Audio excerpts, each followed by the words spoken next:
بسم الله الرحمن الرحيم الحمد لله رب العالمين والصلاة والسلام على أشرف المرسلين نبي الهدى محمد وعلى آله وصحبه وسلم تسليما كثيرا.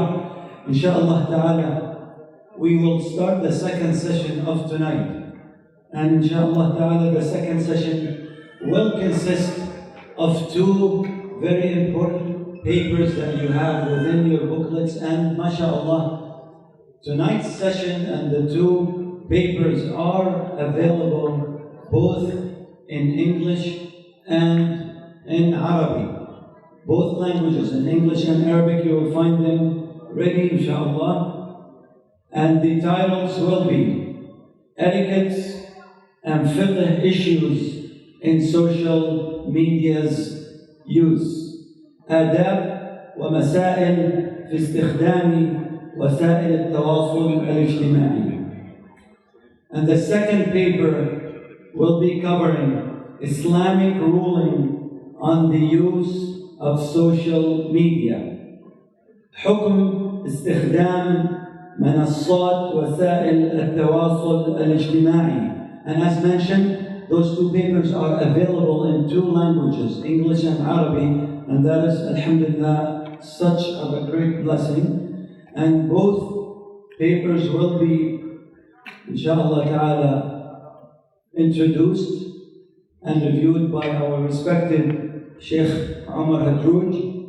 And inshallah ta'ala, فليتفضل مشكورا with 30 minutes of presentation, and I will respectfully ask you, inshallah ta'ala, to follow the rules when it comes to question and answer, so we can, inshallah ta'ala, end on time. Barakallahu feekum. Alhamdulillah, it's an honor to be able to present in front of my own teachers and elders. I apologize for speaking in front of them, in front of those who are definitely much more knowledgeable and capable of being able to present this than me. So inshallah, I will just be presenting two papers as well as part of Sheikh Salah's commentary as well on the subject. And as Sheikh Muamar Dahnoun mentioned, that these papers are both in Arabic and English. So the first paper is حكم استخدام التواصل الاجتماعي, the Islamic ruling on using social media. That's on page 62 in the English section, and then it is on page 63 in the Arabic section. And this subject, it may seem, very basic. Why is there 15 pages, 25 pages talking about the Islamic ruling of using social media? And I will admit that Sheikh Salah, he summarized beautifully the entire paper in his 2 pages. So if you just want to go to page 19 and page 20 in the Arabic section, he addressed this issue in a much more succinct way. But the idea behind this subject in this first paper was that we know, number one, how prevalent and how widespread social media use is, right? And we also know that it has many benefits and it has many, many potential harms, right? On us in general and on our youth in specific. And so in our research, we wanted to be able to present something that was a foundational, tafsil shara'i, something that gave a systematic approach to being able to understand and give a ruling for this issue. Right? And as you will see, inshallah, that the issue is not black and white, where we say clearly or openly that it is 100% halal, go ahead and use it, no issues. And neither is it something on the other side where it's just clearly 100% haram. And that's something also that Sheikh Salah Hafidhullah mentions as well, that there is a lot of balance in here between the benefits and the harms, the pros and the cons of using social media. Right? And so Dr. Ehab Elshaer led the efforts on both of these papers, and I just helped out where I could, alhamdulillah. And so we started, just to kind of go quickly through them, Inshallah, you had the chance, or you will have the chance to read them and to go into more of the specifics. But just because it's 2 papers to be able to present, I just want to kind of try to go through them quickly. Bi'idhnillah. We started talking about the importance and the impact of social media today. The statistics are, I'm sure, as you can imagine, very, very clear that social media is something that is used by the vast majority of the globe. There were studies that we looked into that mentioned about 5 billion people worldwide use social media, right? And then specifically in the United States, where we are, 70% of people use social media on a somewhat consistent basis. Okay, so it's important to recognize that this is something ammat bihi al-balwa. This is something that is widespread in its use. And before that as well, we just defined social media. I think everyone knows what social media is, so it doesn't require a specific or a technical definition, but that is there as well. But all of the definitions come down to this idea that social media is a platform or platforms that allow for the creation and exchange of user-generated content. So it's different than just using the internet, where you are accessing websites or information, but it's also allowing the user to be able to contribute, right? To be able to participate, to interact with others using these platforms. And so, like we said, roughly 70% of Americans use social media, and not just use it, but we came across studies as well that mentioned that they will use on a monthly basis close to 10 different platforms. So it's not just one type, but they are, all throughout social media as well. And the average person uses social media about 2.5 hours per day. 2.5 hours per day. So it's something significant. Then we looked at the types and the classes of social media, because that's another thing, right? Social media is not just one program or one, application, but it's something that you literally have hundreds, if not thousands, of different platforms of social media. And on top of that, they are always changing and evolving, right? What Facebook does today, they were not doing, in many cases, 5 to 10 years ago, right? And these are things that are changing literally almost on a daily basis, what the social media platforms do. So we had the information or the PowerPoint, but you have it in your book as well, that you can see the specific types of social media. Right? There's some 6 social media platforms have over 1 billion users, right? 1 billion, 6 of them. And the most popular of them are the ones that we know, right? 4 of them are ones that we're familiar with, and 2 of them are Chinese-based. I don't think anyone probably here uses, right? Most likely not. But these, Facebook and YouTube and Instagram and WhatsApp, okay? These are the most commonly used. And I'm sure we took a poll here. Most people probably have at least one of these, if not multiple ones of these. So what are the main purposes or functions of these platforms? You can see in the paper we put an infographic there that shows the distinct stamp of these social platforms: posting and sharing photos and videos, messaging friends and family, keeping up to date with news and current events, following and researching brands and products, and looking for entertainment. Okay, as well as the fact that from the 80% of people who use social media for news, or who access news on social media, over 50% of them exclusively get their news through social media. So this is impacting how people are getting the information about the world around them as well. And so we didn't want to go and say, okay, so what's the specific ruling of this platform or that platform, because of the fact that they're always changing. So instead the approach was looking at general guidelines, right? General guidelines that can apply across many different platforms, right? That was the idea here. That way, if a new platform pops up, you can apply these principles and these guidelines as well, okay? And then specifically, we looked at the impact on the youth, and this is something, I have 2 main take-homes from this presentation here, beyond probably what everyone already knows.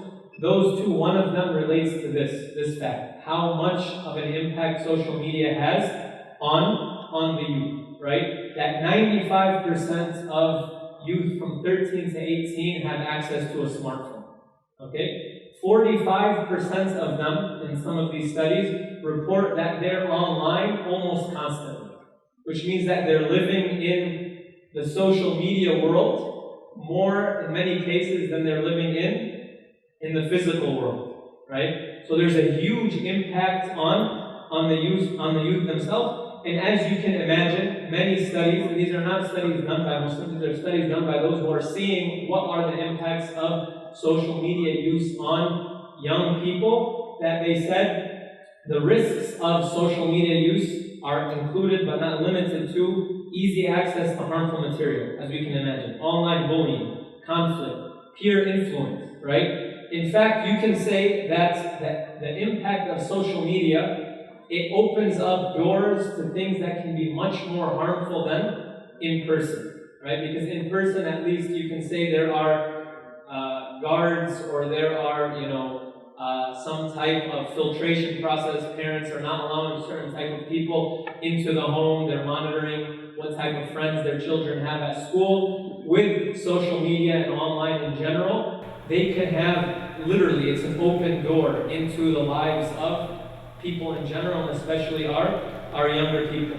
Along with that, there is, high rates of depression, social comparison. When people, especially young people, they see these curated and edited lives of those who are sharing only what they want other people to think their lives are, that this leads a lot of times to these mental health issues, anxiety, depression. There's a high correlation between these things as well. And then on top of that, as you can imagine, there is an inverse correlation as well. It's inversely proportional.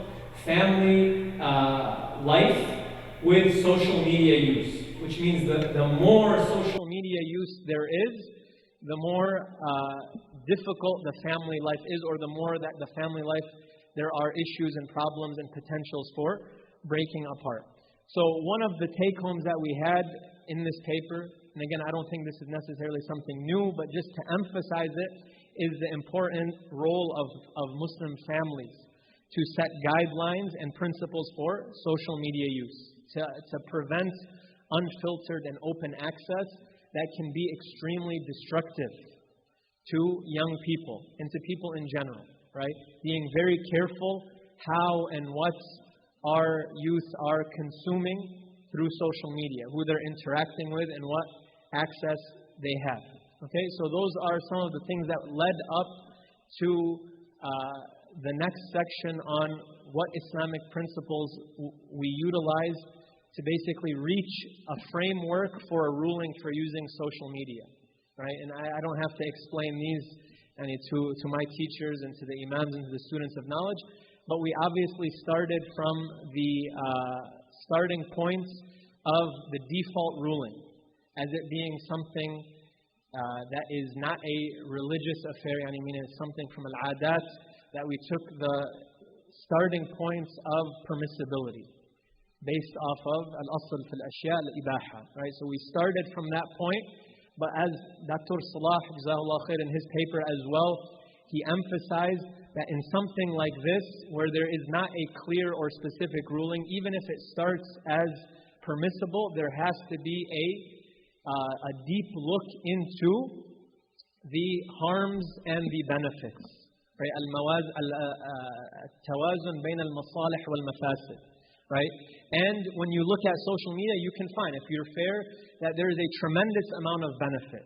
There's a tremendous amount of benefit in what is able to be accessed through social media, right? Including da'wah, including seeking knowledge, connecting to the ulama, right? Many of the durus even that you're able to attend now, especially with COVID and a lot of these things kind of becoming, going online to groups like Telegram, where you're able to literally sit in the gatherings of the ulama. These are things that are the results of the benefits of social media, right?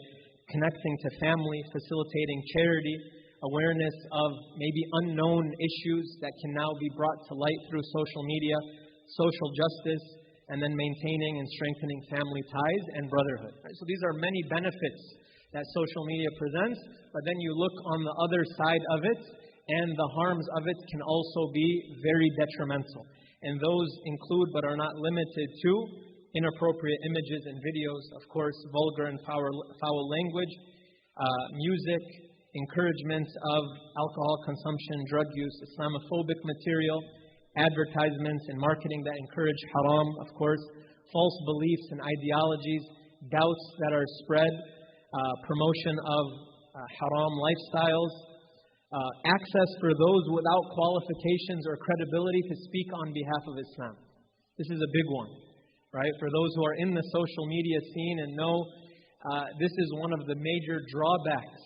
That's also a benefit, right? That people are able to access and share, but what this leads to, especially when there's a vacuum, is it leads to many, many people who speak on behalf of Islam authoritatively, right? Literally, passing fatwa with no apprehension, with no second, look at these things that are completely wrong and that are completely taken out of context. So these are, it's a big issue, and I'll talk a little bit about that, inshallah, when I go through the specific rulings. And so we looked at the benefits and then the harms, and then we looked applying them through principles such as al-umur bimaqasidiha, that actions are based off of what's the end result, al-wasa'il laha hukm al-maqasid, that we are looking at the means taking the rulings of the objectives. So what are the objectives? How are we getting to that point? And then another fil ma'alat as well. What are the consequences? And this is what some of those research papers allow us to see. What are the consequences of open social media use, and how do we mitigate these issues?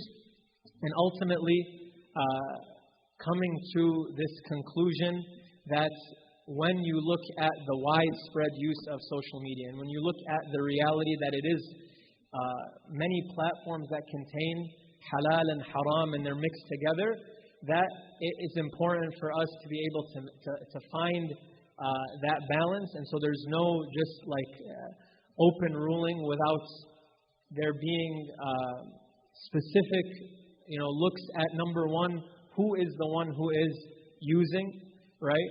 The user themselves. And then number two, what's the goal of the specific platform? And then what is the frequency or avoidability of the haram in those things, right? So in certain platforms, and that's why we basically gave, parameters. That if, for example, the goal of the social media platform is in and of itself haram, then of course it's going to take the ruling of being haram as well, right? So if you have apps or if you have social media platforms that are encouraging haram relationships, right, then of course participating and engaging in those would not be allowed, right? And of course as well, that includes permissible means that have within them these groups or these online communities that are encouraging that haram behavior. That would not be allowed. And then, so that's one category. And then if the actual goal or purpose of the platform is in and of itself halal, then we look at these factors. We look at who the user is, right? And this is also something that Dr. Salah Jazakallah Khair alluded to in his summary of this issue, that not every single user is the same, right? So someone who is young, who is naive, who can be, open to being tempted, curious, end up in something that could be halal but ends up falling into or being prey to, improper interactions or situations, then that, that level of monitoring and that level of access is limited, or should be limited, okay? Also, on top of that, even just in general, for any regular user, what's the frequency and avoidability of the haram content on these platforms, okay? And one of the things that you'll see, that Jazakallah Khair, Ustad Mustafa is here, he helped us with, is this idea of content filtering, right? There's an appendix at the end of the English paper that gives a very practical element to how can we use social media in a healthy way, right? Especially for our children. And this means having ways to be able to filter the contents on a device level and on a browser level as well, right? And even on a network level. And there are many ways and there are many means that can be used that can filter out contents, right? And this is it requires a person to take that initiative, not just for their children, but even for themselves, right? Avoiding certain parts of platforms, for example, that have open access to that which is haram and that which is not allowed, removing that from your exposure to that social media platform to be able to benefit from that which is allowed or that which is halal. And then we said if there is a social media platform that its default is that it's halal, but there are violations that are indispensable to that platform, right? Certain platforms, without doubt, you're going to come across music, for example. Without doubt, you're going to come across, inappropriately dressed people. If it's unavoidable, then we said that this is something that definitely should be avoided and would take the ruling of being impermissible to use that platform. And so we came to the conclusion that social media use can fit into one of the 5 ahkam taklifiyah. It can be an obligation, for example, in da'wah. And there's some beautiful quotes from some of our scholars who show the importance of utilizing the language of the time, utilizing the resources of the time. And there's no doubt that social media is one of the most important languages of our time. And like we said, and this was the second main take-home that I wanted to mention here, is if we do not fulfill or fill that gap, then there are already many who are filling that gap with things that are completely wrong and do not represent Islam at all, but to the unsuspecting young person or just normal average person, they think because they see, for example, a person who is dressed a certain way or who's using a few Arabic phrases, right, who's speaking with confidence, this must be someone who knows what they're talking about. And most of the time, that's not the case. And there's a really important paper that we reference in the paper, but that I would suggest and advise everyone to read to kind of focus in on this topic. It's called Digital Islam and Muslim Millennials, How Social Media Influencers Reimagine Religious Authority in Islamic Practices, right? And this idea of, again, people who have skills, people who are charismatic, people who make learning about Islam, a more personal experience, that they have, without exaggeration, millions of followers, right? And they are replacing, according to this paper, in a way, they're replacing the traditional structure of what it means to be Muslim and learn Islam, right? And so there's no doubt that for a segment, there is an absolute responsibility to fill these spaces as well. Because this is where, whether we like it or not, this is where our youth are, and this is where most people are. And like we said, with news sources, if most people are getting their news sources from social media, then most people are also getting their Islamic information from social media as well. And to do so with ihsan as well. And that's one thing that differentiates many of those who are popular and who have large followings, is that they're able to present their message in a way that is visually appealing, in a way that shows that professionalism and shows that excellence. So this is the recommendation that we took, or that we gave in this paper as well. Using social media can also be, of course, mandub, mustahab, if it is in something recommended, such as seeking knowledge, such as maintaining the ties of kinship. We said the default ruling is mubah, and that is in anything that is in itself mubah as well. And then we also said that using social media can be makruh and can be haram as well. Makruh if it involves wasting time and if it involves being distracted from things that are more beneficial, and haram if it involves, again, what we talked about, unavoidable haram content on otherwise permissible platforms, or engaging or facilitating any type of of haram action, right? So that's what we took from this paper. And then like we said, at the end of that paper, there is an appendix that mentions very practical ways that you can take and that you can give to, just for yourself, first and foremost, your own family, but to your communities as well. How do we actually filter and how do we actually protect, especially our youth, from the dangers of these things that most likely they're already on, right? Most likely that they are already on. So that was the first paper. I don't have much time for the second paper, but alhamdulillah, it's a very easy read, I hope. And it's basically what we did in the second paper is we gave first 10 just general guidelines and etiquettes for social media use. And this is just, again, you can just take the, we mentioned 10. Of course, there could be more than these. And these are important just things to keep in mind for ourselves when we are engaged with social media, our intention, the muraqabah of Allah subhanahu wa ta'ala, on the internet especially. The internet is a place where, you're behind a screen, you may be by yourself.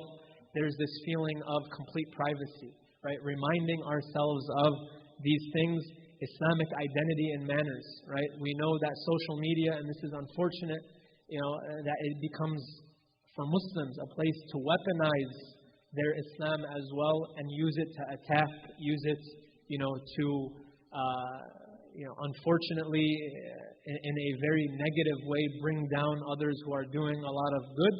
And so to remember that just because you're behind a computer screen, it doesn't make you any less accountable, or it doesn't make you any less, responsible for the manners that you have. SubhanAllah, you'll see some people, the most kind and the most soft-spoken in person, and then behind the computer screen, Allahu A'lam what happens, right? And so just keeping that in mind as well, al-ihtifaz ala al-waqt, use of time, is important when social media can become a rabbit hole that a person spends hours and days of their time. Al-hifaz ala al-khususiyat, protecting your own privacy, right? Not everything is meant to be shared online, and protecting the privacy of others as well.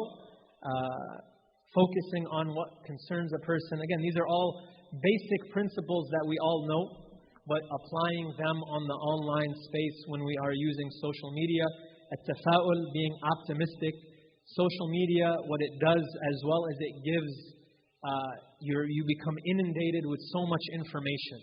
And a lot of times, especially on the news cycles, it's very negative. So it's very easy to become jaded. It's very easy to become, disenfranchised with the way that, you see, for example, certain people acting, or even in general what's happening in the world, to have that optimism that will allow us to do the next one, which is to work towards change as much as we're able to do. That's the responsibility that we have, and this is when, again, the use of social media can become an obligation.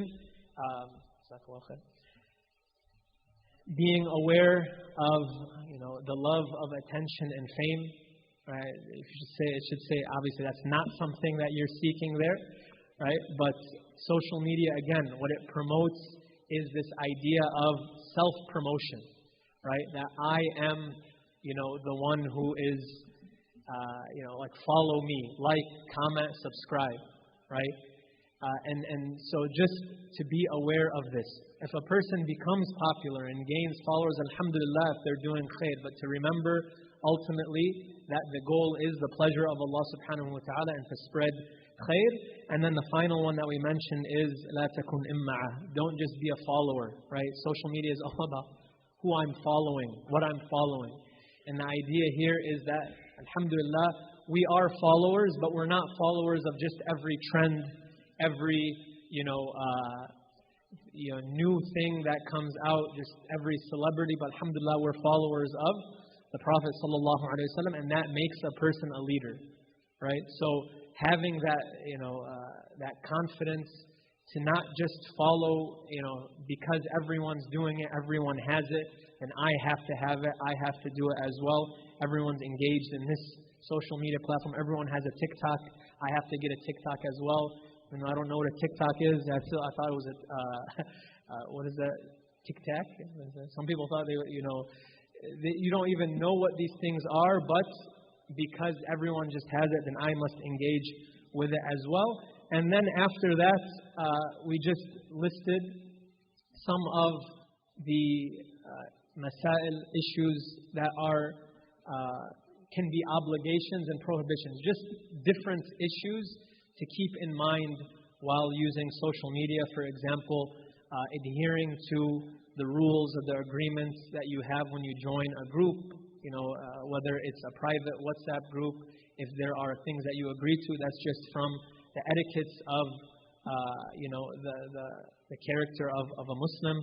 Confirming information before you believe it and spread it. This is huge in social media as well. Concealing the sins, not going after or trying to expose. And you can read the specifics here, but this is really something that's important as well. This doesn't mean putting away issues that need to be addressed or covering for things that involve public interest, but just in general, right? That this idea of when we're able to conceal the private affairs, that we should do that as well.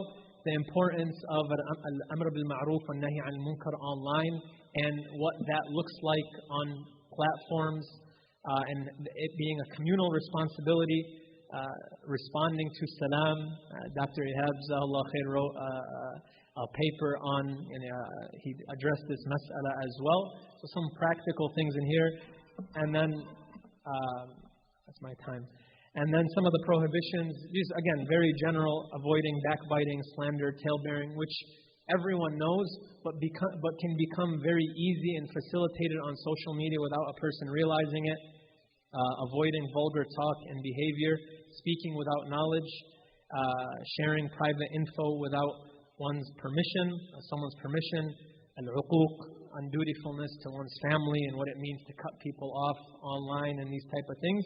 And then the issue that also Dr. Ehab Elshaer wrote on, which is being careful when you are putting things online, even in one's own devices, storing maybe pictures and things that are sensitive, that may end up in the wrong hands, or that may end up being shared unintentionally. So those are the issues that were brought up.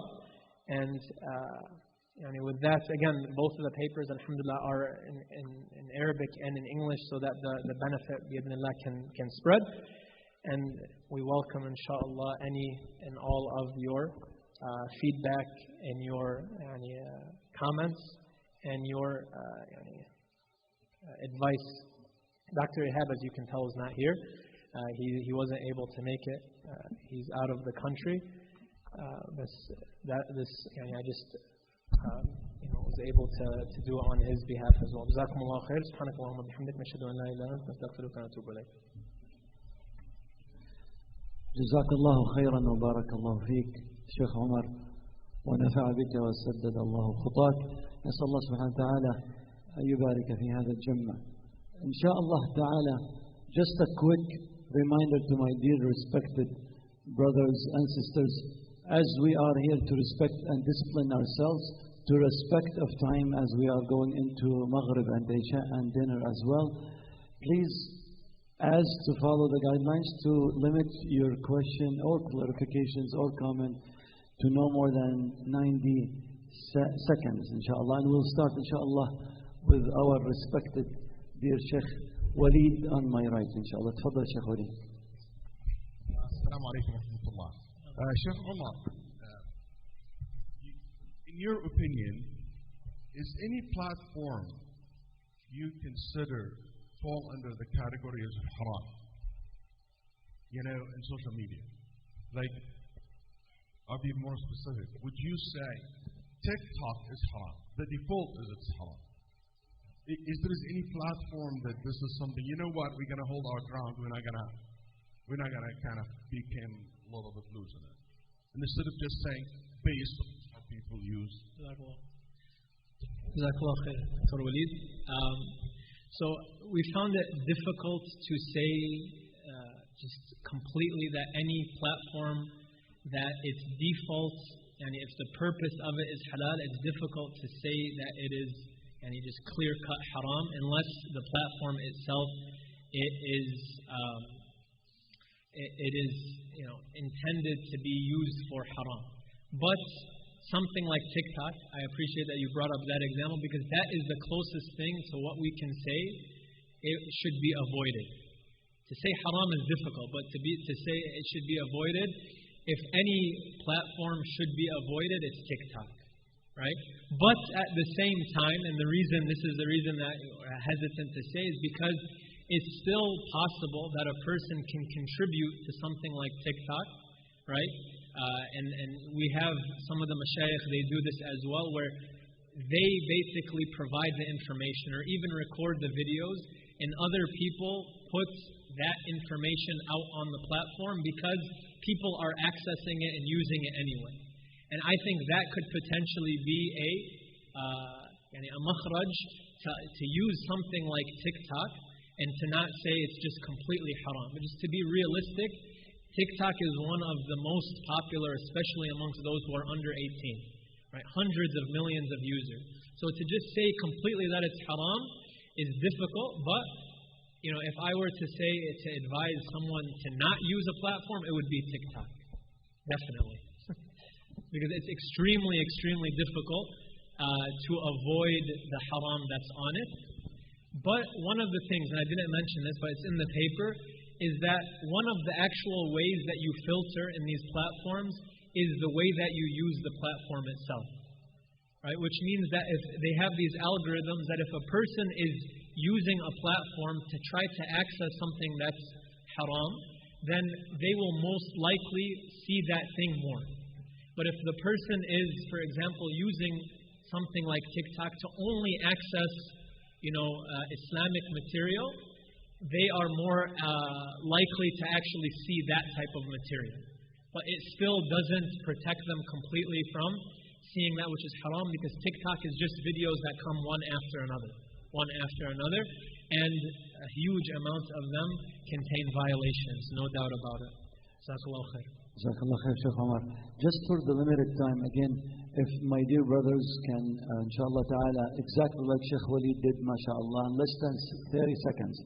So just to make sure that we can take most of your questions, we'll go to the left and then allow the sisters as well. So my brother on the left, go ahead, inshallah, 30 seconds, inshallah. Can you turn on your mic? Assalamu alaikum wa rahmatullahi wa barakatuh.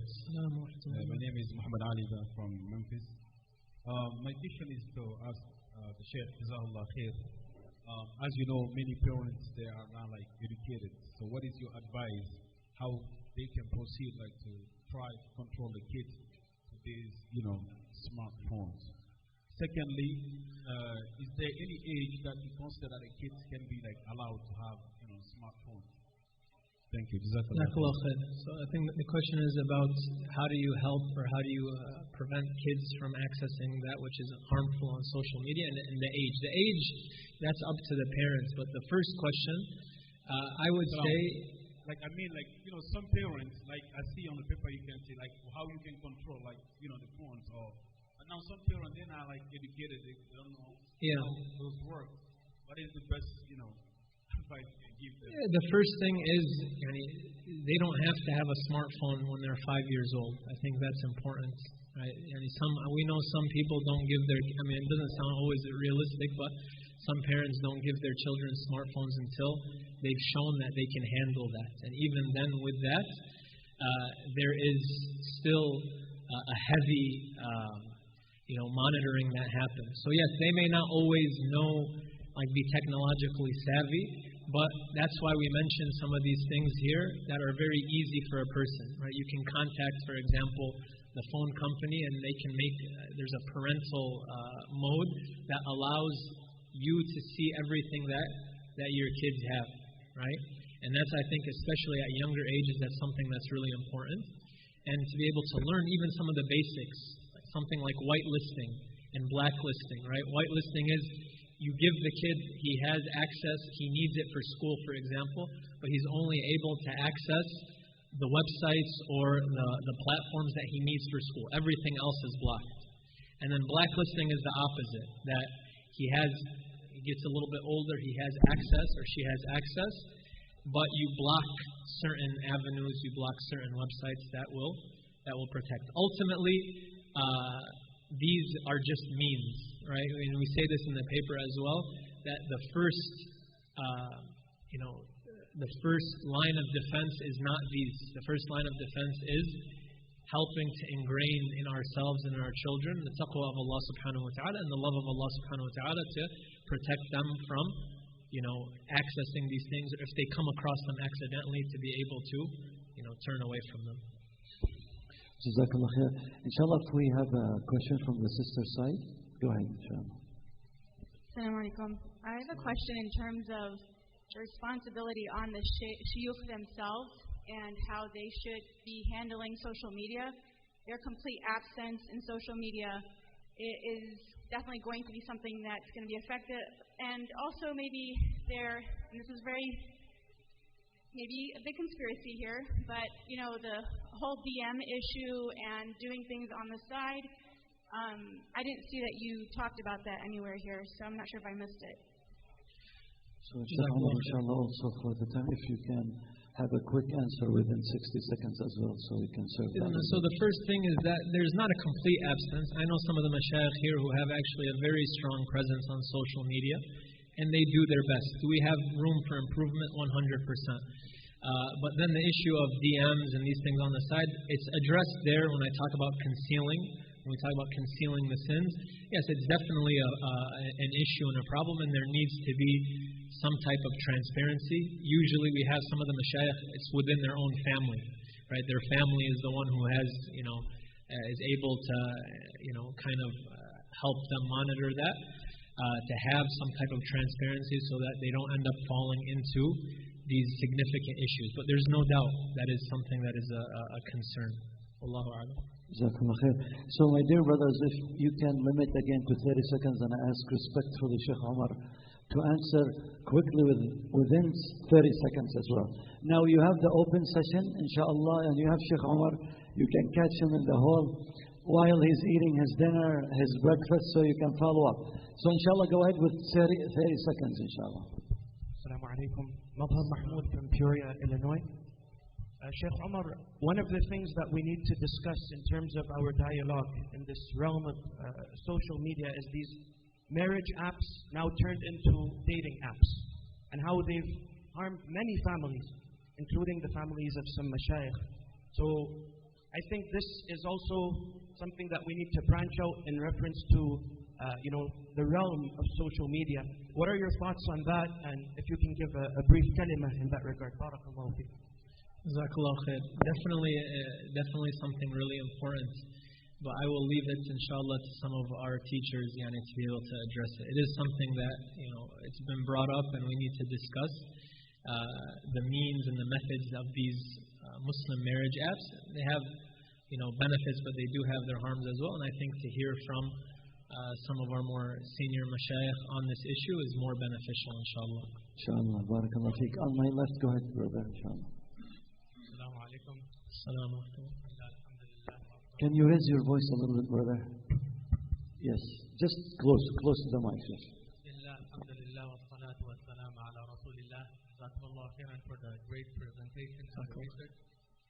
One of the things that it's missing from all discourses on this topic is what are Muslims doing to get out of this the platforms that exist. Why are we always trying to play catch up and researching whether it's halal or haram instead of coming up with our own platforms? So inshallah, I would like to talk to you in person as well if you have time after, but do you know of any institutions or people who are making an effort to come up with platforms that are based on the Sharee'ah of Allah subhanahu wa ta'ala? Our institution, inshallah, is doing it, and that's why I wanted to talk to you after. Jazakallah khair. No, definitely. I mean, I think that's ideal to have Muslim alternatives, and I've heard of attempts, but nothing to the level where it's gained traction and become something mainstream amongst Muslims. And so that's why this is addressing just the reality on the ground that where the Muslims are. and taking advantage of what's out there and what's popular to be used in a beneficial way. But definitely, and we talk about this as well, there's the issue of, for the filtering, for example, Muslim filtering, because not, the filtering that comes from other sources, they don't always share most of the time they don't share our standards and our morals as well. So we need our own filtering as well. Any question from the sisters? Yes, please.